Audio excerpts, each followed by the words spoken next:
Selamat datang di Fakultas Hukum Universitas Pasundan. Berlokasi di ibu kota Jawa Barat yang merupakan kota dinamis dengan nilai dan kultur Sunda dan rumah bagi para insan kreatif dari seluruh pelosok Nusantara.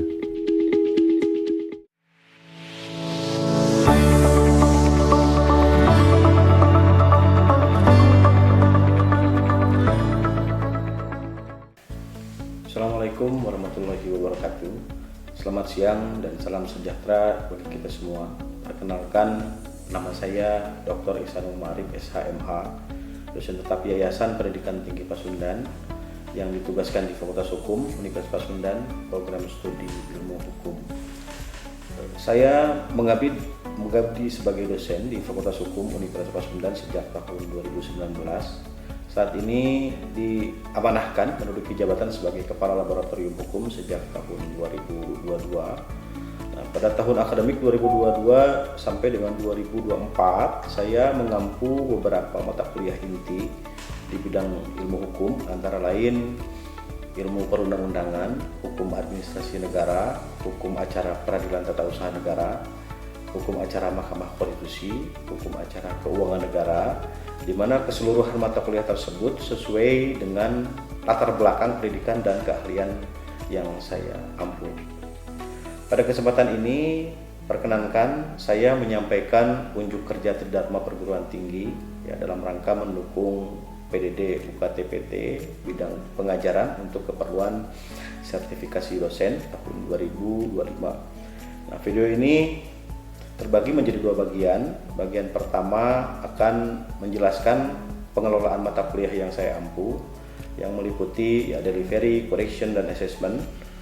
Nah, bagian kedua menampilkan dokumentasi rekaman video proses pembelajaran yang saya lakukan dengan topik fokus mata kuliah yang dibawakan, yaitu ilmu perundang-undangan dengan kode mata kuliah 213173 2 SKS.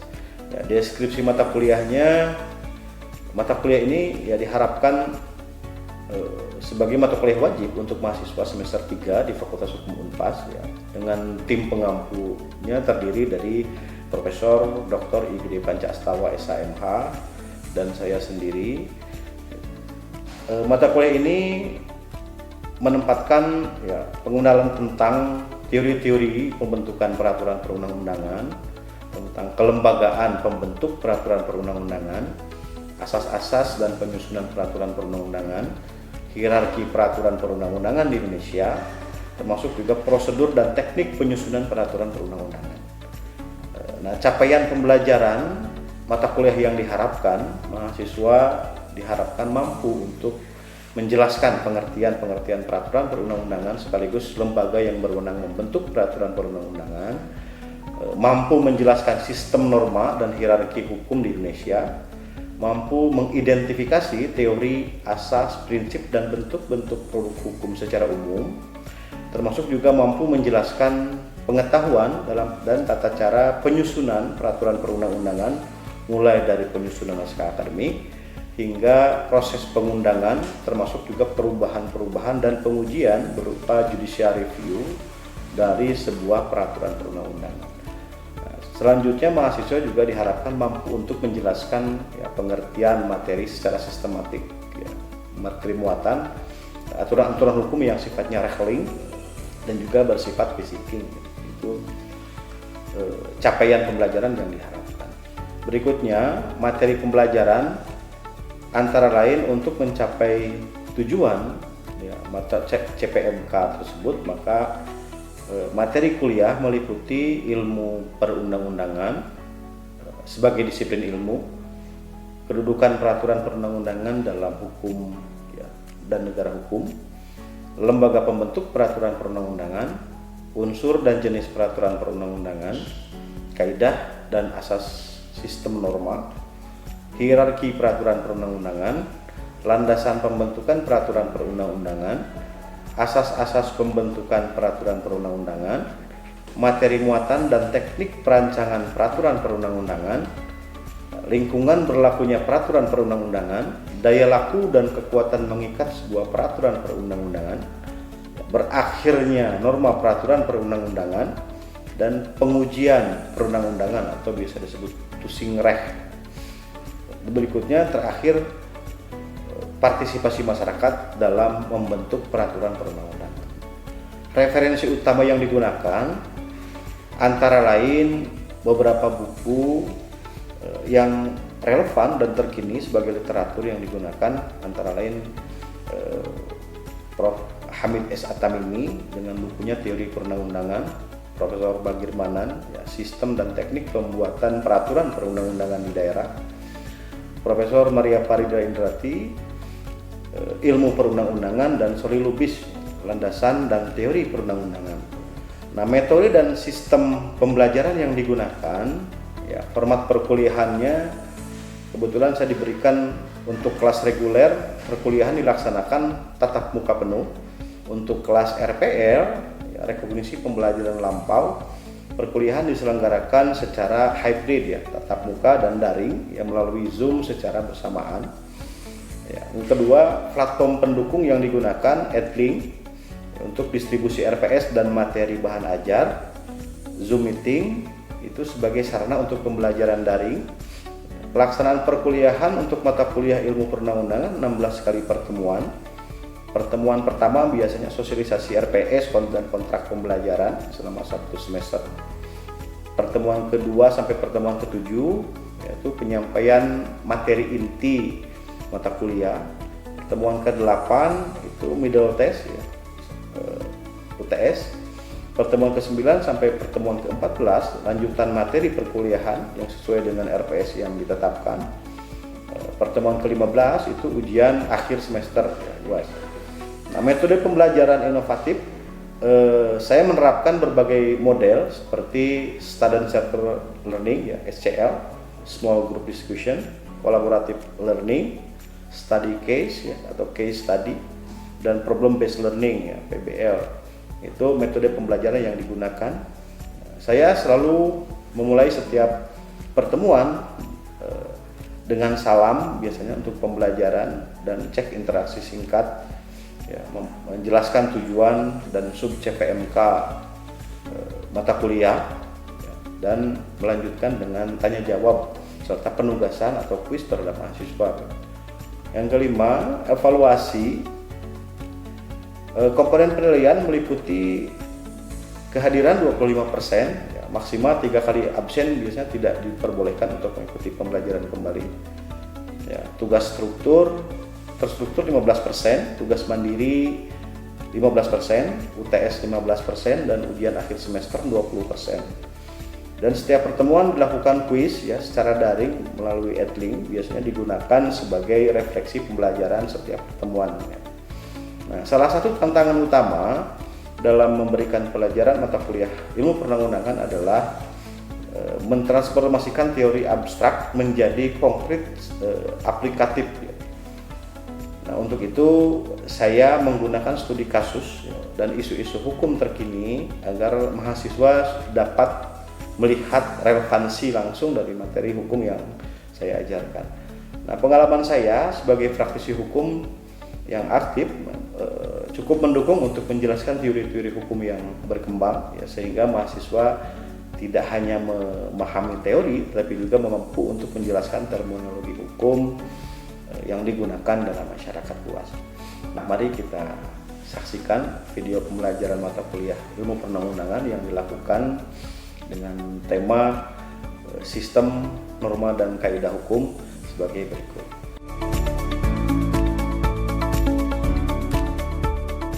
Baik, bismillahirrahmanirrahim. Assalamualaikum warahmatullahi wabarakatuh. Rekan-rekan mahasiswa sekalian, hari ini kita jumpa kembali dengan materi kuliah lanjutan pertemuan ketiga menyangkut sistem norma dan perundang-undangan. Yang sebelumnya, pertemuan sebelumnya kita sudah pernah membahas ya menyangkut asas-asas hukum dalam pembentukan peraturan perundang-undangan. Sebelum kita mulai masuk ke inti perkuliahan hari ini, kita akan coba membahas menyangkut sistem norma dalam ilmu perundang-undangan. Ya, ini menyangkut kajian komprehensif tentang struktur, ya, hierarki, dan penerapan sistem norma dalam sebuah peraturan perundang-undangan, khususnya undang-undang dan peraturan-peraturan normatif. Berikutnya, ya, sebelum kemarin sudah kita pelajari mengenai asas-asas hukum dalam pembentukan peraturan perundang-undangan. Antara lain yang pertama misalkan yang berkaitan dengan lex specialis derogat legi generalis, ada lex posteriori derogat legi priori, ada asas apalagi lex superior derogat legi inferior, ketentuan yang spesialis khusus mengesampingkan ketentuan yang umum. Ada lex posteriori derogat legi priori, ketentuan yang baru mengesampingkan ketentuan yang lama. Nah, berdasarkan asas-asas tersebut kita coba implementasikan ke dalam sistem norma dalam peraturan perundang-undangan. Baik, Bapak Ibu sekalian, rekan-rekan mahasiswa, ini pengertian definisi dari norma ataupun istilah lainnya, kaidah dalam bahasa Arab, itu adalah aturan ataupun pedoman, ya, petunjuk perilaku manusia, ya, dalam masyarakat. Nah, istilah lain norma itu adalah sesuatu yang diperintah dan larangan. Isinya itu adalah norma. Biasa kita mengatakan adalah norma-norma hukum. Ya. Ada norma sosial, ada norma agama. Nah, ini kita coba pelajari. Ya. Norma hukum itu berkaitan dengan aturan yang dibuat oleh lembaga-lembaga negara, ya, oleh pemerintah, berarti norma yang dibentuk berdasarkan proses legislasi oleh pemerintah. Ini bicara menyangkut norma hukum karena ada sifatnya yang memaksa dan sifatnya mengikat, ya, serta ada sanksi yang tegas untuk mewujudkan ketertiban sosial. Tujuannya ada ketertiban sosial. Ini norma hukum. Ya, sedangkan istilah kaidah hukum biasa berbicara menyangkut perilaku atau pola perilaku masyarakat, gitu ya, yang dirumuskan dalam bentuk perintah dan larangan, ya, keharusan-keharusan tertentu, termasuk kebolehan yang dijamin dengan tanpa adanya paksaan, dengan paksaan oleh pemerintah atau alat kelengkapan negara. Jadi harus ada intervensi otoritas negara untuk memaksakan sebuah norma hukum. Ya, jadi ini bicara menyangkut pengertian norma dan kaidah hukum. Nah, fungsi sistem norma hukum antara lain berkaitan dengan pengaturan sosial, ya. Tujuannya adalah menciptakan ketertiban, ya, dalam kehidupan bermasyarakat, termasuk juga bernegara, ya, dengan menerapkan batasan-batasan perilaku yang dapat diterima. Ini bicara menyangkut fungsi sistem hukum secara sosial. Ada juga pedoman perilaku. Dia mengatur, mengarahkan tindakan-tindakan warga negara, gitu ya, untuk sesuai dengan asas tujuan prinsip hukum. Untuk apa? Untuk mencapai keadilan, kemanfaatan, dan kepastian hukum. Ini tujuan dari norma itu sendiri. Jadi kalau bicara norma berarti bicara menyangkut perintah dan larangan. Ya, termasuk juga dasar pelaksanaannya dia harus diimplementasikan dalam bentuk peraturan perundang-undangan. Nah, ini bicara menyangkut dasar pelaksanaan dari sebuah sistem norma hukum. Gitu. Baik, kita coba secara umum kita coba akan bahas mengenai klasifikasi norma dan kaidah. Jadi norma itu ada 4 pada prinsipnya. Ada norma agama, ada norma sosial atau norma adat, ada norma kesusilaan, dan norma hukum. Norma itu berbeda secara sumbernya, berdasarkan sumbernya. Norma agama itu norma yang lahir ataupun timbul dari Tuhan, ya, ketuhanan, biasa disebut norma ketuhanan, norma-norma agama. Jadi perintah dan larangan yang diperintahkan atau yang dilarang oleh agama itu norma agama, atau biasa disebut norma ketuhanan. Dan berikutnya juga ada norma sosial, ya, norma adat. Nah, dia bersumber dari tradisi-tradisi masyarakat atau timbul lahir dari kehidupan bermasyarakat. Ya, biasanya kan perintah dan larangan yang timbul dalam masyarakat itu biasanya terkait dengan keberadaan hukum-hukum adat atau perintah larangan adat begitu ya, atau sosial. Terus ada norma yang berasal dari hati nurani manusia, yaitu norma kesusilaan. Ya, jadi dia timbul dari hati nurani individu manusia. Jadi kalau bicara menyangkut value ataupun nilai baik dan buruk itu dasarnya dari norma-norma ini. Ya. Jadi sumbernya dari norma agama, berarti baik dan buruk, perintah dan larangan berdasarkan perintah agama gitu. Adat atau sosial dalam masyarakat berarti disebut norma sosial, norma adat. Ada norma hukum. Kalau norma hukum pasti terkait dengan sumber atau norma perintah dan larangan yang dibentuk oleh pemerintah. Namanya norma hukum. Jadi dasar norma-norma itu ada bentuknya. Ya. Nah, biasanya untuk norma agama, norma sosial, norma adat itu biasa disebut norma internal. Ya. Nah, kalau norma hukum itu norma eksternal, karena norma hukum itu salah satu syaratnya harus memenuhi campur tangan pemerintah. Harus ada campur tangan pemerintah untuk menetapkan sebuah norma hukum. Ya, berdasarkan sifatnya, norma juga ada yang bersifat fakultatif, imperatif, dan prohibitur. Ya. Ada yang sifatnya anjuran, diperbolehkan. Gitu. Ada norma yang bersifat imperatif atau sifatnya keharusan, perintah, gitu ya. Termasuk juga ada norma yang bersifat larangan. Misalkan prohibitur itu misalnya dilarang merokok, dilarang mencuri, dilarang, nah itu norma itu. Jadi norma itu sekali lagi adalah perintah dan larangan. Nah, terus norma berdasarkan sanksinya ada norma formal. Ya. Contohnya misalkan hukum pidana, hukum perdata, dan hukum administratif gitu ya. Yang memuat sanksi, misalkan sanksi penjara, sanksi kurungan, sanksi paksaan pemerintahan kalau di administrasi. Nah, itu sanksi. Itu sifatnya norma yang bersifat formal. Ada juga norma yang bersifat sosial, dikucilkan, ditolak. Biasanya norma yang lahir dari norma-norma ada diisolasi gitu ya. Tidak diperbolehkan, itu norma adat. Ada juga norma yang sifatnya spiritual ya. Dosa, karma, ya, surga, neraka. Itu bicara menyangkut norma-norma yang berasal dari norma ketuhanan atau norma agama. Jadi kalau bicara menyangkut hukum itu pasti berkaitan dengan norma-norma perintah dan larangan. Ya, sedangkan instrumen lainnya adalah value. Klasifikasi menurut Hans Kelsen. Jadi ada beberapa teori yang digunakan dalam teori norma itu. Ya, antara lain teorinya Hans Kelsen, ada teorinya Hans Nawiaski, dan juga Adolf Merkle yang digunakan dalam penentuan teori-teori norma ini. Ya. Makanya ada istilah klasifikasi menurut Hans Kelsen. Ada istilah Grundnorm. Grundnorm itu norma dasar. Ya. Jadi asas tertinggi yang tidak tertulis menurut. Salah satunya misalkan contoh Pancasila dan Undang-Undang Dasar 1945. Itu bisa menyangkut klasifikasi norma hukum.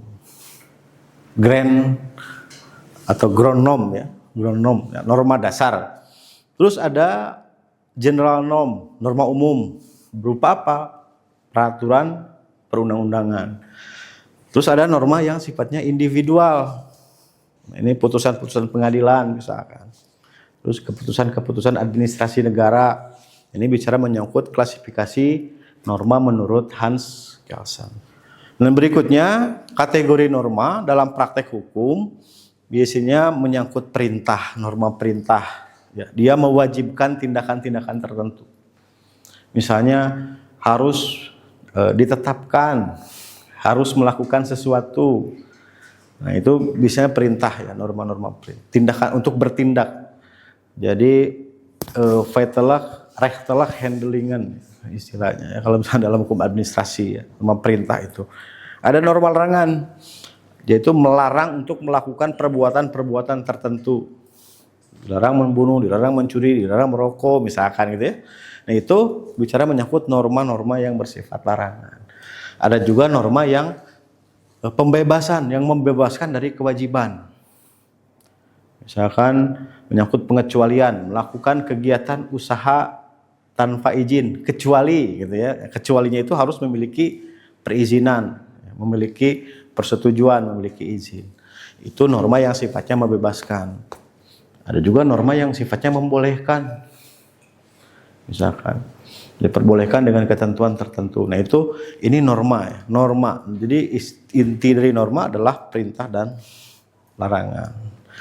Nah dari tadi yang disampaikan, jadi pengklasifikasian norma, maka kita dapat ambil pengertian bahwa bentuk-bentuk norma ataupun kaidah dalam bahasa Arab, gitu ya, dia memiliki karakteristik yang bersifat unik sebagai aturan formal yang dibuat dan ditegakkan oleh negara. Jadi harus ada campur tangan negara, namanya juga norma hukum. Jadi norma itu ada norma agama, norma adat ya, atau kebiasaan-kebiasaan, custom, ataupun norma kesusilaan. Norma susila itu sekali lagi lahir timbul dari hati sanubari individu manusia. Nah, norma adat itu lahir timbul akibat pergaulan kehidupan bermasyarakat. Nah, sedangkan norma agama dia bersumber dari ajaran-ajaran agama, termasuk juga sanksinya pun spiritual gitu ya. Istilahnya tadi ada surga dan neraka gitu ya. Haram, halal gitu, itu dasarnya dari norma agama. Ini bentuk kaidah dan norma. Nah, implementasi norma yang tadi disampaikan, jadi ada teori yang mendasari. Dalam teori norma ada yang namanya yang disampaikan ya oleh Hans Kelsen dan Hans Nawiaski, namanya teori jenjang norma atau biasa kita sebut hierarki peraturan perundang-undangan. Ya, nah ini ada klasifikasinya. Jadi menurut Hans Kelsen, jadi sebuah norma hukum itu dibuat berjenjang dan berlapis. Jadi ada tahapannya gitu ya. Nah, selanjutnya nanti dikembangkan oleh Hans Nawiaski menjadi 4 komponen jenisnya. Ya, yang pertama ada stat fundamental norm. Stat fundamental itu jadi norma fundamental negara ya. Jadi Pancasila sebagai dasar filosofis negara. Sumber dari sumber hukum gitu ya. Nah, ini stat fundamental norm. Yang kedua ada Staatsgrundgesetz ya. Jadi itu undang-undang yang sifatnya mendasari. Nah, misalkan dasar negara ya, Undang-Undang Dasar 1945, TAP MPR, terus ada konvensi-konvensi kenegaraan gitu ya. Itu masuk ke dalam Staatsgrundgesetz. Jadi aturan dasar negara gitu ya. Terus ada istilah formil Gesetz ya. Formil itu undang-undang ataupun peraturan perundang-undangan yang secara formal dibentuk oleh lembaga yang memiliki kewenangan untuk membentuk peraturan. Namanya Formilgesetz. Terus ada Verordenung ataupun Autonomiezatjung. Ya, Verordenung itu macam peraturan pemerintah, peraturan menteri itu Verordenung. Ada juga peraturan yang bersifat otonom, peraturan daerah. Jadi peraturan-peraturan yang dibentuk dalam rangka melaksanakan otonomi daerah. Nah, ini hierarki norma hukum yang nanti diratifikasi, diambil, diberlakukan di dalam Undang-Undang Nomor 12 Tahun 2011, Pasal 8 Ayat 2, Ayat 1 dan Ayat 2 ya. Ini kalau bicara menyangkut hierarki peraturan perundang-undangan. Ya, makanya ada jenisnya. Ya, ada norma dasar, norma adat, norma pelaksanaan, dan norma operasional.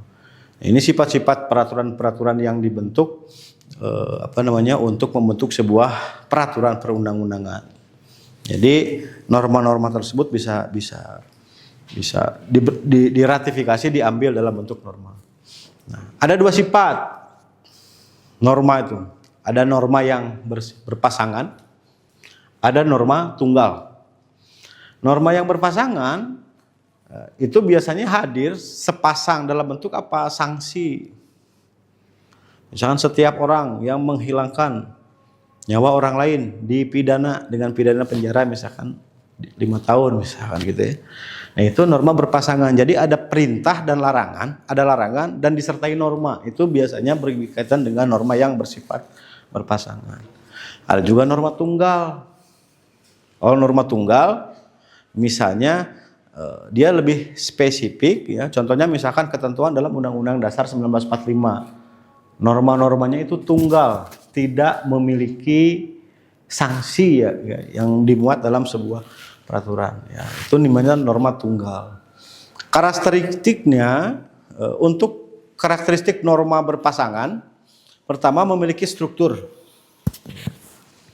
Jika maka gitu ya. Sifatnya jelas. Jadi karakteristik norma yang sifat berpasangan itu. Nah, bersifat imperatif ya dengan konsekuensinya sifatnya tegas. Jadi kalau misalkan memuat sanksi pasti ada disebut norma yang berpasangan atau perintah dan larangan itu harus ada ketentuan sanksinya. Biasanya istilah yang mewajibkan ya. Wajib sanksi gitu ya. Nah, umumnya biasa ditemukan dalam undang-undang hukum pidana gitu ya. Kitab Undang-Undang Hukum Pidana misalnya Wetboek van Strafrecht misalkan. Kitab Undang-Undang Hukum Pidana di Indonesia sekarang ada Undang-Undang nomor berapa? Kitab Undang-Undang Hukum Pidana 181 yang dulu ya, Wetboek van Strafrecht.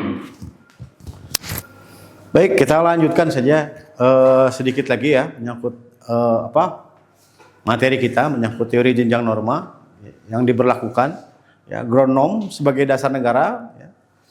Termasuk nanti ada konstitusi, TAP MPR dan lain-lain, termasuk juga ada undang-undang ya yang formil hasil ya. Jadi undang-undang yang dibentuk oleh lembaga negara secara melalui proses legislasi dan peraturan pelaksana ya, yang biasa disebut otonomi satjum ya. Ada yang mau ditanyakan mengenai norma ya, sistem hukum norma barangkali gimana nih? Silakan. Nama saya Egelia. Izin bertanya Pak. Ya. Tadi kan sempat disinggung bahwa keterkaitan antara ada sedikit keterkaitan antara norma hukum dan hukum adat. Itu keterkaitannya seperti apa? Baik. Nah, berkaitan dengan atau hubungan hukum antara norma hukum dengan adat atau biasa disebut living law gitu ya, norma adat. Sebetulnya itu juga terkait dengan sumber hukum. Jadi norma-norma tadi klasifikasinya ada norma internal dan norma yang bersifat eksternal. Di mana norma internal itu adalah norma pembentuk norma eksternal. Jadi tadi ada norma hukum adat, ada norma adat sosial, ada norma apalagi kesusilaan, ada norma ketuhanan ataupun norma agama, itu menjadi sumber pembentuk norma hukum. Gitu. Ya, jadi ada istilah sumber hukum. Itu ya. Nah, itu salah satu instrumen ya, instrumen atau alat pembentuk norma hukum. Makanya kalau misalkan ada istilah hukum adat itu pandangan dari sociological jurisprudence. Ya, pandangan-pandangan sosialis yang didasarkan pada ketaatan, gitu ya. Nah, kalau misalnya terkait dengan hukum adat, istilahnya ya living law, ya living law itu berangkatnya dari aspek sosiologis, ya. Jadi norma adat yang diakui sebagai norma hukum karena ditaati, gitu. Tapi sebetulnya pandangan legisme, pandangan legalitas, gitu ya. Sebuah norma itu tidak semuanya menjadi norma hukum karena tolak ukurnya adanya campur tangan pemerintah untuk mengesahkan norma-norma itu menjadi norma hukum. Seperti halnya disampaikan oleh Profesor Suryono Sukanto misalkan gitu ya. Ataupun Profesor Muhtar Kusumaatmadja misalkan gitu, yang menganggap hukum itu harus dibuat secara tertulis. Ya, berupa undang-undang. Jadi norma hukum itu baru dianggap sebagai norma hukum ketika sudah ada campur tangan pemerintah untuk menetapkan, gitu ya. Itu hubungan kausalitas antara norma-norma internal yang menjadi sumber norma eksternal. Gitu. Jadi itu untuk hubungan norma internal sebagai pembentuk norma hukum. Gitu. Ya, terima kasih. Yang lain barangkali, ya gimana? Sedikit yang kedua kan kalau tadi itu dengan adat ya, kalau misalkan hubungan norma hukum dengan sumber hukum itu gimana? Baik. Nah, yang kita ketahui, yang dimaksud dengan sumber hukum itu adalah, misalkan yang pertama adalah peraturan perundang-undangan. Yang kedua, traktat misalkan gitu ya. Traktat itu perjanjian internasional. Terus ada jurisprudensi misalkan gitu. Nah, jurisprudensi. Terus doktrin, pendapat para sarjana, pendapat para ahli. Nah, gitu. Nah, di dalam hukum positif Indonesia yang menganut civil law system, istilahnya itu bukan hukum. Makna dari sumber hukum itu adalah sumber pembentuk hukum. Ya, sumber pembentuk termasuk tadi norma-norma yang sifatnya internal, norma agama. Di kita tidak diberlakukan atau tidak diposisikan sebagai hukum itu sendiri. Karena yang dimaksud dengan norma hukum harus ada campur tangan pemerintah. Nah, semacam misalkan saya ambil contoh, ada traktat perjanjian internasional. Tidak serta-merta menjadi hukum ketika pemerintah tidak meratifikasi dalam bentuk undang-undang. Jadi tidak serta-merta menjadi hukum begitu. Termasuk juga jurisprudensi. Ya, di kalangan praktek jurisprudensi dianggap langsung sebagai hukum itu sendiri. Ya, nah, dengan sistem hukum di Indonesia yang menganut civil law system, semuanya harus ada legalisasi dulu gitu, supaya menjadi hukum. Nah, itu hubungan antara sumber hukum dengan norma-norma ini. Jadi perintah-perintah itu bisa menjadi norma hukum ketika sudah ada proses campur tangan pemerintah untuk menetapkan dalam bentuk peraturan perundang-undangan. Itu ya pengertiannya. Ya. Yang lain tidak ada? Cukup? Ya, baik. Nah, itu kita lanjutkan untuk sedikit lagi ya. Contoh-contoh teori yang diterapkan di Indonesia. Jadi undang-undang yang diberlakukan menyangkut hierarki peraturan perundang-undangan di Indonesia secara historis memang pernah ditetapkan di TAP MPR misalkan ya. Tahun 2000 misalkan nomor 20 gitu ya. Undang-undang nomor 10 tahun 2004, Undang-undang nomor 12 tahun 2011 ya. Yang diatur di pasal 7 Undang-Undang 12 2011 dan Undang-Undang 10 tahun 2004. Ya, ini diatur secara hierarkis bagaikan seperti hanya piramida gitu ya. Nah, di isinya, nah itu juga meratifikasi konsep dan teori Adolf Merkel yang mengatakan bahwa norma hukum ya itu bersumber dari peraturan yang di atasnya dan menjadi sumber peraturan yang di bawahnya. Jadi norma hukum itu menurut Adolf Merkel ya dia bagaikan dua sisi mata uang. Jadi bersumber dari peraturan yang di atasnya menjadi sumber peraturan yang di bawahnya. Gitu ya. Itu menurut konsep Adolf Merkel. Sama hanya dengan pendapat-pendapat yang disampaikan oleh Hans Nawiaski dan Hans Kelsen. Itu secara teoritis. Makanya teori ini disebut teori apa? Norma berwajah ganda. Ya. Peraturan itu bagaikan dua sisi mata uang. Ya. Pendapatnya Adolf Merkel. Gitu.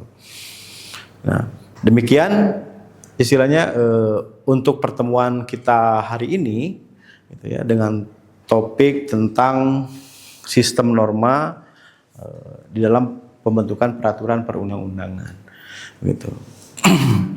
Nah, nanti teman-teman mahasiswa sekalian tinggal nanti dipelajari lebih lanjut untuk mata kuliah berikutnya pertemuan berikutnya dengan tema tentang proses pembentukan peraturan perundang-undangan, manajemen pembentukan peraturan perundang-undangan ya. Mulai dari perencanaan sampai dengan penetapan dan pengujian peraturan perundang-undangan begitu.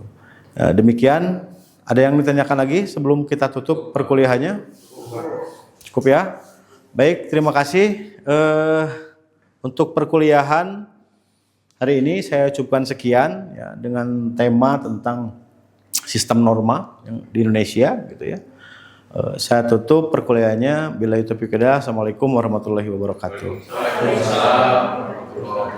Demikian penyampaian saya terkait dengan unjuk kerja Tridharma Perguruan Tinggi dalam rangka mendukung PDD UKT-PT bidang pengajaran untuk keperluan sertifikasi dosen tahun 2025 di mata kuliah ilmu perundang-undangan sekaligus refleksi atas praktek pengajaran saya. Terima kasih atas perhatiannya dan kesempatan yang telah diberikan. Wassalamualaikum warahmatullahi wabarakatuh.